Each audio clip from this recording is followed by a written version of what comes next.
If my parents had simply forgotten my birthday, I might have forgiven them. Forgetting is careless. What they did was deliberate. They didn't overlook me. They replaced me. The entire content of the video is a fictional work created by the writing team of the Revenge Sins channel, intended to reflect common conflicts in families and society, helping viewers recognize their emotions and choose a more positive way of living. My name is Elena Parker, and I learned that lesson the day I turned 19. I came home later than usual that evening, my shoulders tight from a double shift at the coffee shop. My phone buzzed with a reminder I didn't need. 19. No balloons? No messages? I told myself not to expect anything. Expectations had a way of making things worse in my family.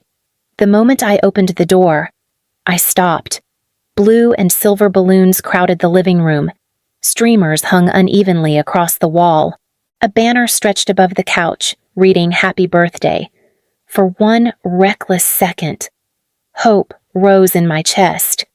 I stepped inside slowly. "Hey," I said, testing the word, testing the room. My mother, Susan, rushed out from the kitchen with her phone already raised. "You're home," she said, distracted, her eyes fixed on the screen. "Stand over there for a second." Before I could respond, my younger brother Ryan walked in behind me, smiling like he'd just won something. "So?" he said, looking around proudly. "What do you think I turned to him?" Think about what he laughed. The party, my father, David, emerged from the hallway holding a wrapped box. "Happy birthday, son," he said, clapping Ryan on the shoulder. The word "son" landed harder than it should have. Ryan tore the paper open. "No way," he said, lifting a brand new phone from the box. "Dad, this is the one I wanted." Susan finally looked at me. "Oh," she said, then laughed too quickly. "Right. Elena, today's your birthday too." She handed me a folded card and pointed toward the kitchen counter. "Your cake's in there." I walked in slowly. The cake was small, store-bought. One corner was missing, as if someone had already helped themselves. I opened the card. "Be more like him." I stared at the words, waiting for something else. A joke, an explanation. There was nothing. Back in the living room, Ryan shifted uncomfortably. "I didn't know," he muttered, not quite meeting my eyes. David shrugged. "You're older. You understand," Susan added. "We didn't think you'd mind. You're so independent." I nodded. "That's what I always did. Enjoy the party," I said quietly. I went upstairs, closed my door, and sat on the edge of my bed. My phone buzzed again. Notifications from people who didn't know what had just happened. If any part of this feels familiar, if you've ever been made to feel invisible in a room full of family, stay with me. What came next changed everything. Downstairs, laughter spilled up the stairs. Up there, alone, I started packing. I packed slowly. Not because I was unsure, but because I didn't want to make noise. 1 hoodie, 2 shirts, jeans, socks, my charger. I paused when I reached for my wallet and counted the cash twice, as if the number might change if I looked away. $180. Everything I had that wasn't attached to a bank account my parents still monitored. Downstairs, I could hear Ryan laughing. Plates clinked. Someone turned the volume up on a song I recognized from his playlists. No one called my name. I zipped the backpack and slung it over my shoulder. When I opened the door, my mother was standing in the hallway, phone still in her hand. "Where are you going?" she asked. "Out," I said. At this hour, her voice sharpened. "Elena, don't be dramatic." I met her eyes. "I'm not." She lowered her phone. "We can talk after the party." "There's nothing to talk about." She sighed. "Already tired of me. You're making this into something it doesn't need to be. It already is," I said. My father stepped out of the bedroom behind her. "What's going on now I'm leaving?" I said. "For how long?" he asked. Like I'd said I was going to the store. I don't know. He frowned. You can't just walk out because you didn't like a card. I held it up, read it. He didn't take it. You're too sensitive. Ryan appeared at the top of the stairs, the glow from his new phone lighting his face. Elena, he said. Awkward. It wasn't supposed to be like this. I looked at him. Then what was it supposed to be? He didn't answer. Susan crossed her arms. You're punishing us. I'm leaving, I said again, slower this time, because I don't belong here. That's not true, she said, her voice wavering just enough to sound convincing. Then why does it feel so easy for you to watch me go? No one spoke. I walked past them, down the stairs, through the front door.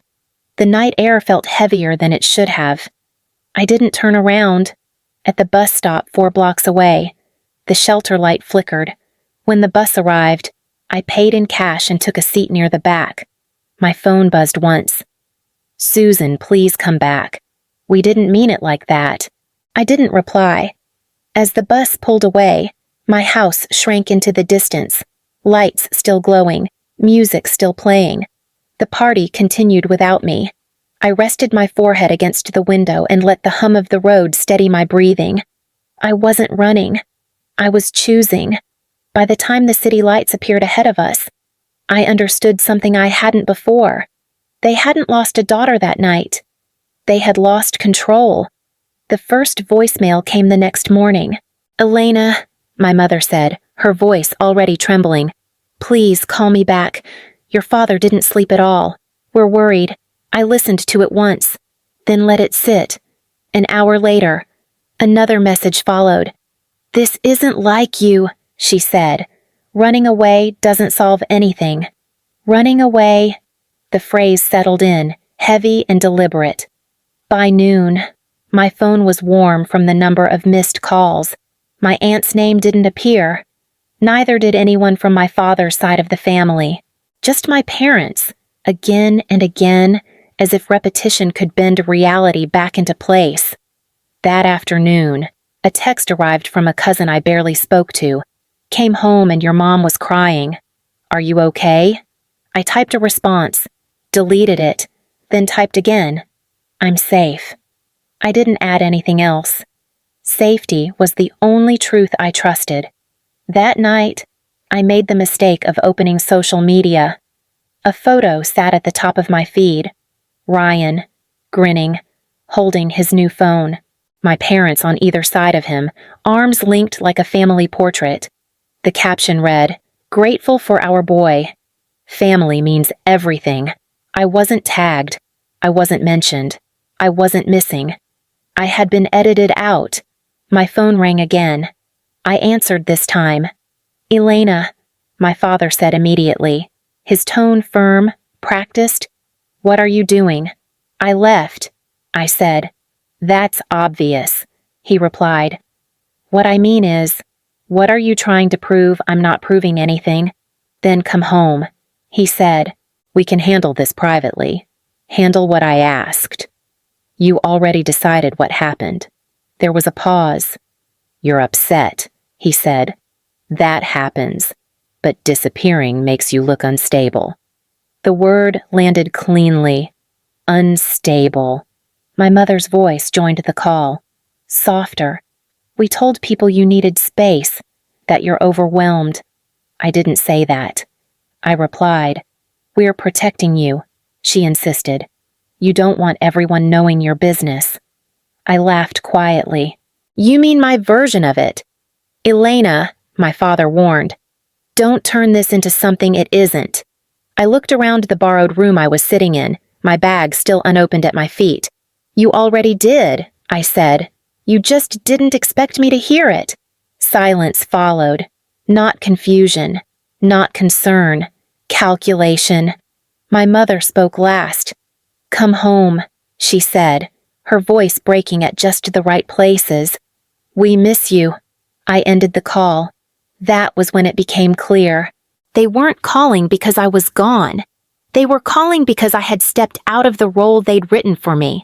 And until I returned to it, Nothing about their story worked anymore.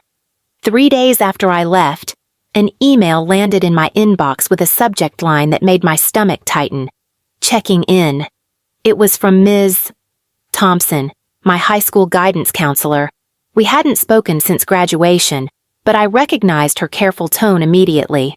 Elena, the message read, your parents reached out with concerns about your emotional well-being. They mentioned you may be taking time away before starting college. I wanted to confirm this with you before making any adjustments to your spring applications. I read it twice, then a third time. They had gone after my future.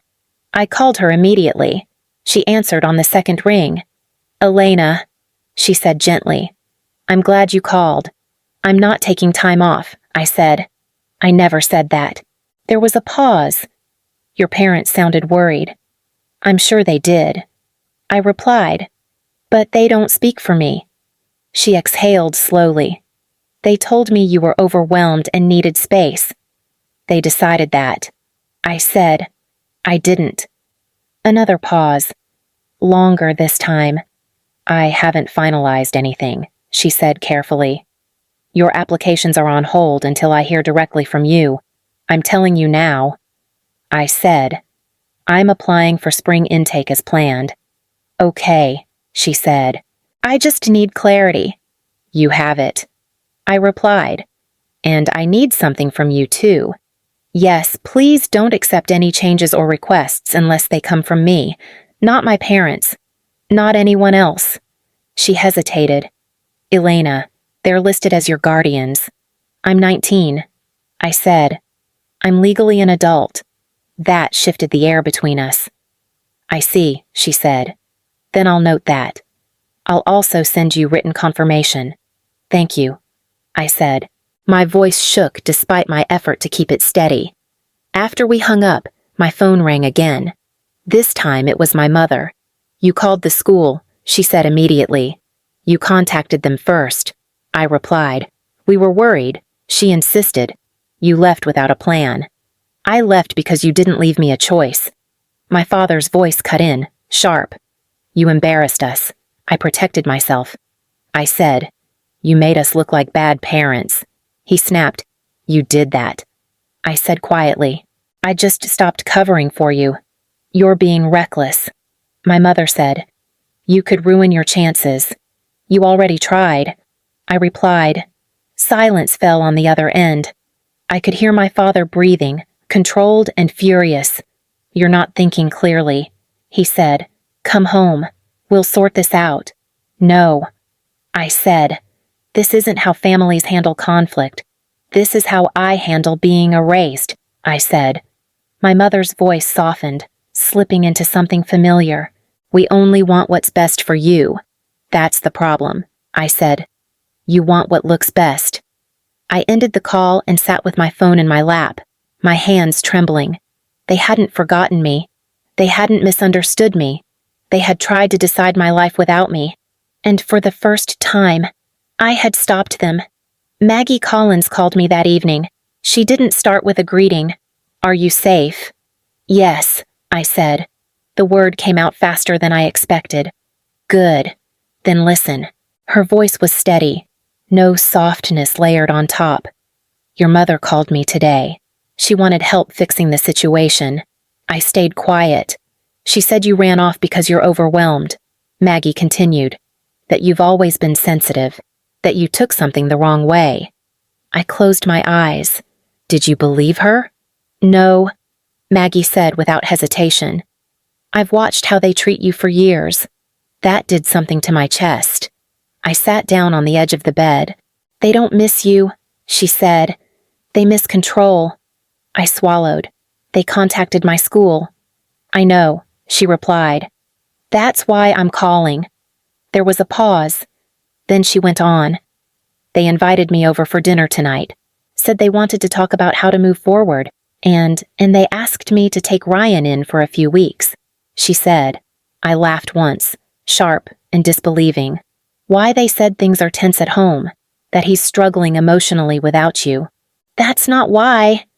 I said. I know. Maggie agreed. Your mother pulled me aside and said, If Elena sees how hard things are without her, maybe she'll come back. My hands tightened around the phone. They're using him, Maggie said. And worse, he agreed. I let out a breath I didn't realize I'd been holding. Of course he did. He didn't argue. She added, just nodded, like this was all normal. Silence stretched between us.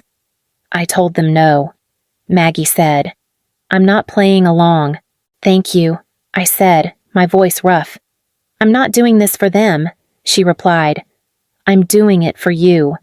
She hesitated, then spoke again. Elena, they're already calling relatives, telling people you're unstable, that you left because you couldn't handle boundaries. I know. I said, they're building a story, Maggie warned, brick by brick. I won't go back. I said, no matter what they say. I didn't call to ask you to, she said. I called to make sure you know you're not imagining this. I pressed my forehead into my palm. I needed to hear that. I don't have much, Maggie continued. But if you need a place to land, even temporarily, you call me. Day or night. Okay, I said. When the call ended, the room felt quieter than before. Not emptier, clearer. For the first time since I left, I wasn't alone in my version of the truth. The morning I realized my money was gone, I didn't panic. Not at first. I reached into my backpack the way I always did, careful, automatic. My fingers brushed fabric where folded bills should have been. I checked again, then again. Slower this time. Nothing.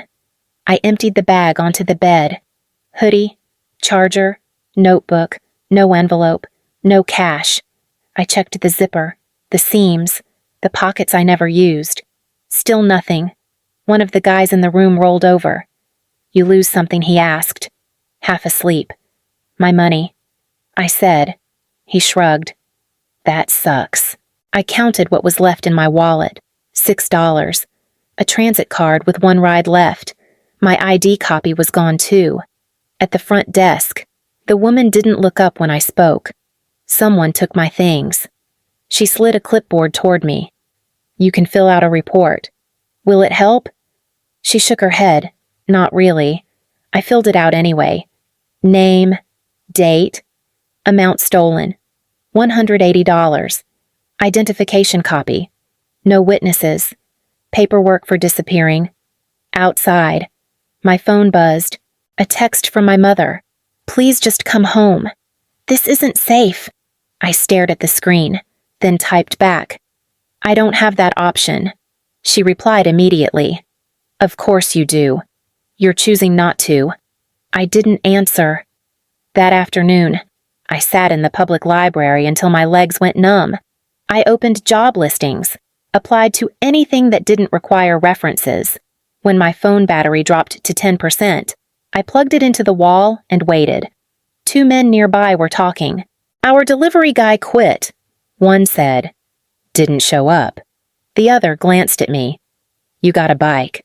Sometimes, I said. He nodded. We can pay cash. How much? Depends how fast you are. It wasn't a promise. It was enough. That night, I ate noodles from a paper cup and counted my tips twice. $38. My hands shook when I folded the bills. In the bathroom mirror, I barely recognized myself. Figure it out, I told my reflection. Or disappear. I thought about calling Maggie. I didn't. The next morning, my father emailed, This has gone far enough. Come home and we'll help you get back on track. I deleted it without opening the rest. I started carrying my bag everywhere, sleeping with it under my head, keeping my phone charged like it was oxygen. Every form I filled out asked for things I didn't have anymore. Permanent address. Emergency contact. I wrote Maggie's name in pencil. That was the day I understood something clearly. Being on your own isn't dramatic. It's administrative. It's forms and fees and proving, over and over, that you exist without permission. And I wasn't going back to ask for it. I moved into Maggie's basement room 2 weeks later. She handed me the key without ceremony. It sticks. She said, "You have to pull before you turn." I tested it twice. It worked. "This isn't forever." I said, "I know." She replied, "But it's yours while you need it." The next morning, she slid a mug across the table. "Coffee, strong. You look like you've been negotiating with gravity." "I got another delivery shift," I said, "and an interview." She nodded. "Good. Keep stacking days." I did. Coffee shop in the mornings, deliveries in the afternoons, applications at night. Every form asked the same questions. Parental contact. I left the line blank. When the financial aid office called, I answered with my heart pounding. "Can you confirm your living situation?" The woman asked. "I'm estranged." I said, "I pay my own expenses." There was a pause. "We'll need documentation." "I have letters," I said, "from my aunt and my counselor." "Send them." She replied, "We'll review." The email arrived 3 days later, approved for independent status. I sat on the floor and let myself breathe. That afternoon, another message came in. Spring intake acceptance, public state university, partial scholarship, work study. Maggie found me staring at the screen. "Good news I got in?" I said. She smiled, wide and unguarded. "Of course you did. I didn't tell my parents." That night, I stopped at a bakery on the corner and bought a single cupcake, chocolate. I lit a candle in Maggie's kitchen and watched the flame wobble. "Happy birthday," I said softly. It was weeks late. It counted. A few days later, my brother texted, "Hey, things are weird here." I stared at the message. "They talk about you like you're a problem they solved." He wrote, "Not a person." I typed and erased twice before replying. "I'm okay." "I know," he said. "I didn't before." I didn't answer after that. Classes started with orientation emails and deadlines. My name appeared on lists my parents could no longer touch. My address changed. My emergency contact became Maggie. At night, I wrote goals in a notebook. Save money, stay enrolled, don't go back. One evening, Maggie watched me pack my bag for another shift. "They'll notice eventually," she said, "that you're gone." "I know," I replied. "What will you do when they do?" I zipped the bag. "Keep going." She nodded once. That's the right answer. For the first time in my life, the future didn't feel like something waiting to be taken from me. It felt like something I was building, one quiet decision at a time. Ryan texted me late on a Sunday night. "They're planning something," he wrote. I didn't answer right away. I let the phone sit on the table between my notebooks and a half-finished application essay. When I finally typed back, I kept it neutral. "What kind of something?" There was a pause. Then 3 dots appeared, disappeared, returned. "Dad's birthday," Ryan said. "50th. Big party. Everyone's invited." I waited. "They're rehearsing a speech," he added. "About you." My chest tightened. "About me, how about forgiving you?" He wrote. "About how hard it's been. About how they never gave up on their daughter." I laughed once, sharp and humorless. "They want to make it look like they took the high road." Ryan continued. "Like you were just going through a phase." I imagined it clearly. My father standing tall, voice steady. My mother wiping away tears at the right moment. The room nodding along, relieved to be told what to believe. "Why are you telling me this?" I typed. "Because it feels wrong," he replied. And because they're using my silence again, I didn't respond. I didn't need to. That night, I called Maggie. "They're rewriting the ending." I said, "They've been doing that since the beginning." She replied, "What do you want to do?" "I don't want to show up." I said, "I don't want to argue." "Good," she said. "Then don't." "I want the truth out." I continued, "Without a scene." Maggie was quiet for a moment. "Then you let it speak for itself." I spent the next few days writing. Not a rant, not an accusation, just facts. Dates. Words they had used, things they had done. I attached screenshots. I wrote my name at the bottom and stopped. Then I recorded a video. I sat at the small desk in my room, camera steady, voice calm. "My name is Elena Parker," I said. "If you're watching this, you've probably heard a version of why I left. This is mine." I didn't cry. I didn't raise my voice. I talked about the birthday, the card, the call to my school. I talked about leaving to protect myself, not punish anyone. "I'm safe," I said at the end. "I'm in school. I'm building a life. I didn't disappear. I stepped away. I sent the link to Maggie. I'll handle the rest," she said. The night of the party, I didn't check my phone. I worked a double shift, then came home and cooked pasta in Maggie's kitchen. We ate quietly. At 9:42, my phone buzzed. I had no idea. A message from a cousin read, "I'm so sorry." Then another, and another. Ryan texted last.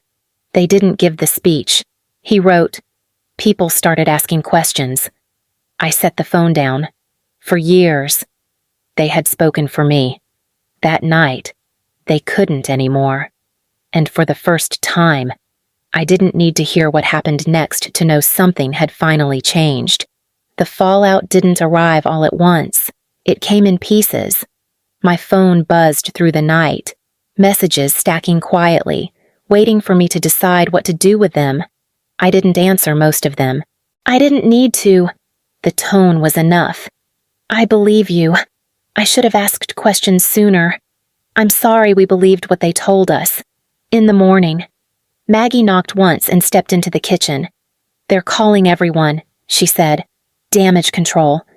I poured coffee into 2 mugs. "Is it working?" She took the mug from me. Not the way they hoped. My father emailed that afternoon. The subject line was a single word. "Please." I opened it slowly. "Elena," he wrote, "things got out of hand last night. People misunderstood our intentions. We want to explain. Explain." The word felt small now. My mother followed with a message of her own. "You didn't have to humiliate us like this. We're your parents." I didn't reply. Instead, I walked across campus and sat outside the student center, my backpack at my feet. Around me, people laughed, argued about classes, complained about food. No one knew my history. No one needed to. Ryan showed up 2 days later. He stood a few feet away, hands in his pockets, eyes tired. "Hey." I nodded. "Hey, they're spiraling," he said. "They don't know how to fix it. I'm not the fix." I replied, "I know," he said quickly. "I just wanted you to hear it from me." We sat in silence for a moment.